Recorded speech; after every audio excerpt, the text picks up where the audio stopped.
Oftentimes, young girls dream about marrying a prince on a white horse, but is it really that easy to fall in love and marry with a prince of royal blood? Perhaps the story of Edward VIII of England and Wallis Simpson will shed some light on how difficult it was for the royal family to accept an unconventional marriage nearly a century ago. When King George V ascended the throne in 1910, Edward, his eldest son, officially became heir to the throne.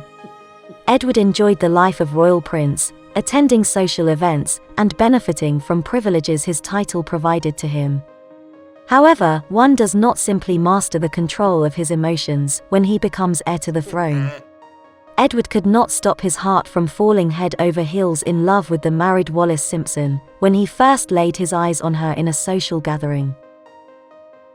Edward had, in essence, fallen in love with the worst possible person. Not because Wallis was a temptress that wished to drag the future king away from his duties, as the prince's circle liked to claim, but because Wallis was a divorcee, and if she wished to marry Edward, she would have had to divorce her current husband as well. It would never be acceptable for the king, as the head of the Church of England, to marry a woman who'd divorced twice. Everyone around Edward thought, or at least hoped, that his infatuation with Wallis would eventually pass. After all, Wallis was not a particularly beautiful woman. What they failed to see, however, was that the prince had fallen for her incredible aura and dignity, and as days went by, Edward's love and admiration for Wallis only grew stronger. When Edward's father passed away, and it was finally time for him to ascend the throne, he couldn't just ignore the criticisms surrounding his love life anymore. The time for a final decision had come. Edward had to make a choice between ruling England or marrying the woman of his dreams.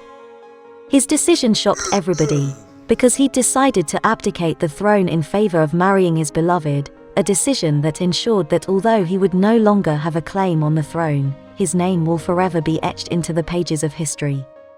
Shortly after Edward's abdication, and after Wallis officially divorced her second husband, the two fled to France, where they would spend the rest of their lives as socialites and celebrities.